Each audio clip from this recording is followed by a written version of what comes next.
Evolve Beyond Borders is proud to introduce Mike Bollinger, Global VP Strategic Initiatives at Cornerstone On Demand.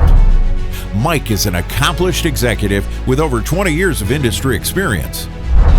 He is an HR thought leader, change agent, and delivers speeches in various leading HR events. Let's welcome Mike as he shares his insights on 4 effective strategies for learning with purpose.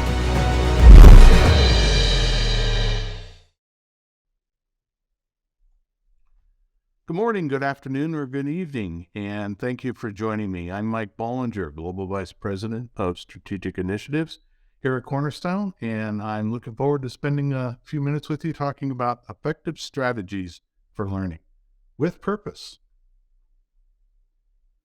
So with that, let's talk through just a little bit about today's itinerary. So I want to talk just a little bit about some research. One of the things that I do at Cornerstone is I do research for us at what we call the Cornerstone People Research Lab. I'm going to talk about that for just a minute, talk a little bit about learning itself, and then talk about the 4 effective strategies, close a little bit on the positive, and then tell you just a little bit about Cornerstone at the end. So let's start with that research, shall we? So I think we've all heard this at one level or another, that by 2025, the half of all work tasks are going to be handled by machines. Right now, 70% of work tasks are handled by humans, but that's accelerating. But it's not just robots in warehouses and so on. I don't know if any of you know about ChatGPT, but GPT has really started to take over in terms of creating words for us and creating output for us in new and unique ways. And no, ChatGPT did not write this presentation, but people know this. We feel that this is coming. And so there's a real angst on the part of the employees when it comes to our jobs. And every year, Eidolon comes out with their trust barometer. And in 2022, they found 73% of the respondents felt like their jobs were in jeopardy for this very reason. And that means skills. So one of the things that we did at the Cornerstone People Research Lab is we have this notion of the skills gap, if you will. And this skills confidence gap is the difference between how people feel about the organization and their investment in their skill set and how employers feel about their ability to do that. And there's this gap in the perception. Employers feel like they're making that investment, but employees don't necessarily feel like they can consume that investment. And in 2020, when we first did the first survey, that gap was 30%. And so you can see at the bottom of the screen, you can see the questions that we asked the employers. We asked if they felt confident that they could develop the skills. And we asked the employees if they felt confident that the organization could develop their skills. And this is very much a global survey. And where we had an agree and strongly agree alignment, there was a 30% gap in the employer-employee. And we found that to be what we called the skills confidence gap. In 2022, when we repeated it, the confidence gap actually went up. Employees felt less confident about their ability to adjust and wheel around this angst that they feel globally. But what was really interesting about it was the confidence in both cohorts, both the employer and employee cohort, dropped. So although the gap increased a little bit, the confidence level in both cohorts dropped. And I think that comes to a little bit from a feeling of burnout, a feeling of being tired. It's been a long time. And consistent with that research, we also did another bit of research where we asked around what kind of skills. And so we talked about things like communication skills and domain expertise and so on. But what was really interesting was by role, the expectation that people come already prepared to be able to communicate, to have that domain expertise, to have the proficiency around the roles that they were expected to fulfill, even if they were gig workers or temporary workers, contract workers, was very, very high. So that angst carries through with the expectations of the employers. And we know that employers want to develop their employees. We know that employees want to be developed. We've all heard many bits of relationships research that talks about that being one of the drivers and why employees work for an employer. But when we asked the employees, what are some of the challenges when you know that you want to be able to have these skills, but you're not confident? What are the challenges in that confidence? And what was really interesting was, I don't have enough time. Now, I think we all feel the time pressures, and I think I don't have enough time was a little bit of a red herring based on the other three ones, which is I don't know what to do. I don't have the right content. I don't know if the manager can support me. So these challenges in developing the skills are important to employees.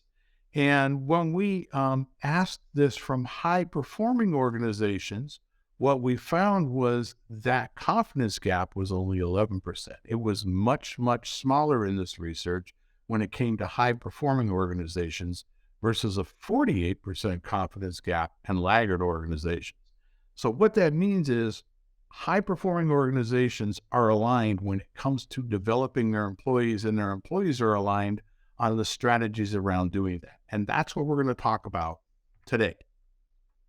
So what about learning? All right, so that's the research, if you will, around what we know are the confidence gaps that employees and employers both feel, and the expectations that they have, the perception, if you will, that they have around these things. So what about learning itself? If we think about learning, in the classic sense of learning, I think we've all at one point or another heard the old 70-20-10 model, where 10% of the development occurs through the formal training, like classes and e-learning and those kinds of things. And then 20% of the learning comes through development and feedback and observation. And then finally, the last 70% really comes from the experience doing it, the on-the-job training, tasks, problem solving, sharing those results with individuals. So what's really interesting about this is that formal learning, in other words, that 10%, the very beginning part of it, consumes in many cases more than 90% of the average learning development budget, and it only contributes 10% to the achievement of true mastery. Even worse, in the 1800s, a gentleman by the name of Hermann Ebbinghaus evaluated himself, and he came up with this notion of the Ebbinghaus forgetting curve, and you see it in the upper right-hand corner. The Ebbinghaus forgetting curve says, when I first learn something, if I don't spend time doing it, the drop-off in my ability to remember it in a way that is meaningful is very, very steep. And so, although we're investing our money in that first 10%, we're not necessarily investing it in the part of the model where actual change can occur, where actually people integrate this in their behavior. And this is now kind of brought forward to the modern learner, not just Ebbinghaus, but today. The forgetting curve still applies, but the modern learner expects simple, instant discovery and search that makes sense for them. They want the right thing at the right time, and they want it to be personalized. And this comes from the consumerization of our interfaces with technology. They want to be able to get to a peer or an expert if they need it, and they want to be able to capture credit for having done something. This is not atypical, but this is what the modern learner expects. But as a result, and remember, go back to the research where it says, I don't have enough time. There's some merit to that. As a matter of fact, there's some research that says information overload accounts for 28 billion billion with a B, wasted hours per year. That's a lot. But even more importantly is this notion of scrap learning. Scrap learning is defined as learning that's delivered, but not applied. It goes the way of the Ebbinghaus forgetting curve. And that was actually quantified by CEB on an average of $1,105 US per employee. That's the spend. So if you take half that spend, are we wasting our money? If $550.50 is wasted on learning, are we wasting our money? How can we avoid wasting our money?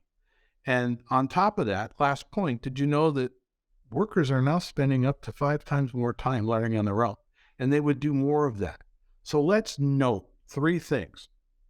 learning can be forgotten if we don't do the right strategies. The workers will go after their own learning if you let them, and we don't want to waste our money. Okay, so those are the three things. So what strategies can we put into place for effective learning that is mindful of these things? And a lot of this is really related to the way that we interact with our people. Remember, they're concerned. They want learning. They want the time and they want the wherewithal in order to develop themselves. And they want direction from us in doing that. So what are the 4 strategies for effective learning with purpose? We have the ability for intrinsic and extrinsic motivation, the self-directed learner, why and for what purpose, and then finally, how to become culturally a learning organization. Let's break them down one by one. First, why versus for what purpose. Now, this is a very simple technique, but it has huge ramifications within the organization itself. You want to make it part of the organization's vernacular. If you say to someone, why are you doing that? You actually put people on the defensive. It suggests that they need to justify why. And it's not going to give us back what we're looking for. If you modify your statement just slightly, but you ask it in these words, for what purpose? Okay, I understand that you want to do that. For what purpose will that occur? What is the result? It suggests value. It makes people aspirational. And it ultimately seeks to understand their motivations as well. And if you also do that, not just in your internal conversations, but you also do it in the conversations you have when you set organizational learning goals, for what purpose will we be doing this, you will find greater contributions, greater involvement, and greater focus on the outcomes. And I compare this to the notion of talent mobility and career mobility. Talent mobility is very employer-centric. Career mobility is this notion of a shared mission. So if we ask for what purpose, we're actually inviting others into the conversation on the outcomes that they see, whether they be internal colleagues or whether they be internal employees on their own individual initiative. So what does it mean when we say for what purpose? Well, Bob Mosher came out a while ago with what I consider really one of the most interesting notions when it comes to learning. There are 5 moments, and actually everything about learning applies to those 5 moments. Something new, something more, when I have to apply something, when things go wrong, and when things change. A simple example might be medications in a health environment. When things change, I may need to go in and quickly get a snippet about what's changed. That's learning. Even though I'm applying it, I need to know more about what changed. So these 5 moments of learning need can be framed in conjunction with for what purpose, and create an environment that invites people in and invites them to do it in a way that makes sense at the time of their learning. Secondly, intrinsic versus extrinsic motivation. In other words, internal versus external. Intrinsic motivation comes from within. It's stronger in the sense of outcomes, where extrinsic motivation comes from the outside and is typically attributed to things like compliance learning. You've got to do it. That's exactly the way you do it. Now, interesting little story is intrinsic motivation is this notion of engagement that we always talk about. And there's the country of Bhutan where they came out with this notion of the gross national happiness. And they measure, are you happy? So this was their idea of intrinsic motivation. And what we found was that they were happy, although a little bit of money wouldn't hurt. These intrinsic motives are much, much deeper. Control is part of a notion that we have. When we think about what we want, autonomy is a big part of what we look for in our learning. So Daniel Pink came out with this notion of autonomy, mastery, and purpose. But when you think about extrinsic versus intrinsic motivations, I'm intrinsically motivated when I'm attached to purpose. I'm intrinsically motivated when I want to master something. And I'm intrinsically motivated when I have the autonomy to choose to do that. For what purpose will I be intrinsically motivated? So those two things hang together. That was strategy number 2. Strategy number 2 also includes this notion of the mind, or what we call cognitive. You may or may not know, but there are actually 3 kinds of ways that we think, if you will, what we call the head, heart, and the gut, if you will. And it's a part of our lexicon. We know about this innately. We always say, use your head, go with your gut, follow your heart. So you have to be in an intrinsically motivated environment. You have to be mindful that you're appealing to all 3 of these brains, if you will. Because what you really want to have happen is a behavior change. That's where skills are acquired. That's where learning has occurred. And this notion of attaching to those 3 brains is the idea of a cognitive approach to learning. Sorry, this is your sciencey part of the presentation. But know that you want to appeal to all 3 of those things in an intrinsically motivated way, because you're looking for behavior change. That's how you know you're successful. And that's how we, as individuals who are learning, know that we're successful. All right. 3rd strategy for learning, self-directed learning. Now, this comes from a variety of research in education, K-12, if you will, as well as higher ed. And a gentleman by the name of Gerald Knowles came up with this idea that self-directed learning is actually at 4 stages and can be developed in unique ways. But it also took on this notion of being ready for self-directed learning, which includes love of learning, orientation to the future, ability to do problem solving, openness to learning opportunities, all the things that you would think that matter. But at the end of the day, each one of us learns a little bit differently. And we all know that we place a lot of pressure on our managers.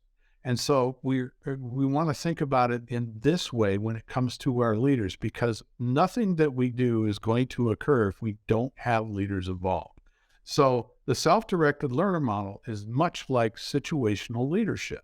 There are 4 kinds of self-directed learners: dependent, interested, involved, and self-directed. And each one is okay. The manager needs to understand how they want to learn and then help them along the way. So if they're a dependent learner, they're looking for immediate feedback. How'd I do? If they're an interested learner, they're looking for discussion and goal setting. If they're an involved learner, they're looking for their own ability to be a facilitator. They want to do that as well.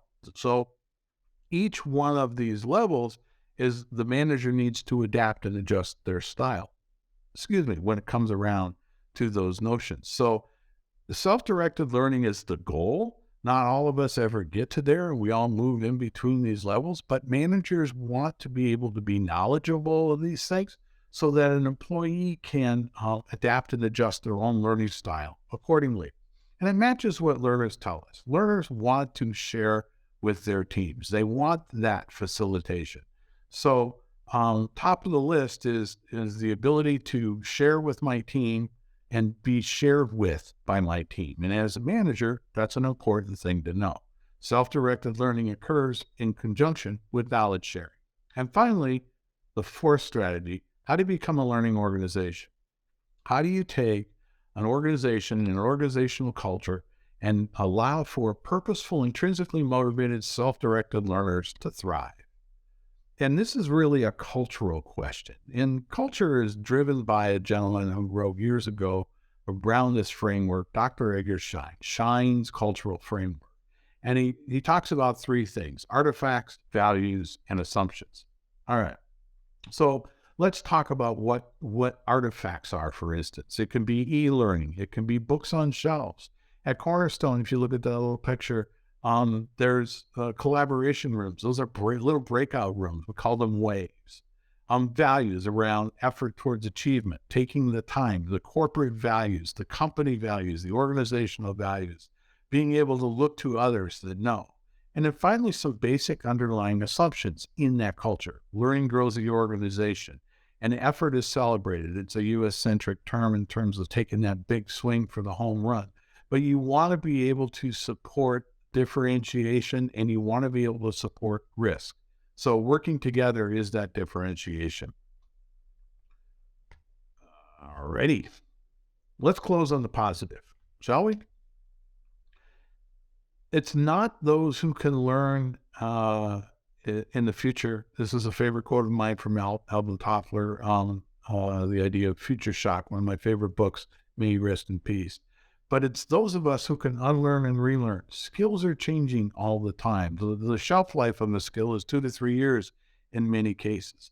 So the agility and the notion that we have these effective strategies are in place so that people can unlearn and relearn is important. We call it new skilling. So let's summarize. Why versus for what purpose? Why seeks justification? For what purpose seeks value? Intrinsic versus extrinsic motivation. Extrinsic motivation, you have to have some things where it literally needs to be done, so you have to be able to do it. But real learning and behavior change only really occurs when you are intrinsically motivated. So if you're looking at the 5 moments of learning need for the what purpose, and you're attaching people to those moments, that creates an intrinsic attachment to the development. And then the self-directed learner, they're more efficient, they perform better, and it's something that could be improved. And it's our managers and situational management that can help us do that. And then finally, becoming a learning organization. You have to be able to celebrate this shared mission and this diversity of thought, and be able to take that big swing and then go back and deconstruct what happened if it did fail. So I'll leave you with this thought. If there are 3 of us in the room and we all agree, 2 of us don't need to be there. We want to have diversity of thinking. We want to have good communications, and we want that big swing. That's what makes people intrinsically motivated. All right. Let me just share just a little bit about Cornerstone, our future at Cornerstone. So we know at Cornerstone, and I brought it up when I talked about talent mobility versus career mobility, we know that we actually have to meet 2 sets of needs. We've got to meet the organizational needs, which has strategic goals. We know what we want our pipeline to be. We're looking for retention and growth in the business. Those all matter. But also the employee has certain needs that also matter. And so what we want to do is we want to create a strategy that connects both those things together in this new universe that we find of evergreen skills and the need to continuously learn, unlearn, and relearn. We want to be able to focus on the employee's strengths and developments. We want to give them the ability to grow personally. We know that those are things that attach to for what purpose. So at Cornerstone, we have a talent experience platform. We've just announced it. And the idea behind this talent experience platform combines best-in-class learning, talent tools, AI, content, and it helps talent leaders drive transformational outcomes for their people and their business. And so the idea of this talent experience platform is 3 layers with an extension hub. It's important here. So Cornerstone has this people growth experience that we have created within conjunction with our NCAS brethren and sisters.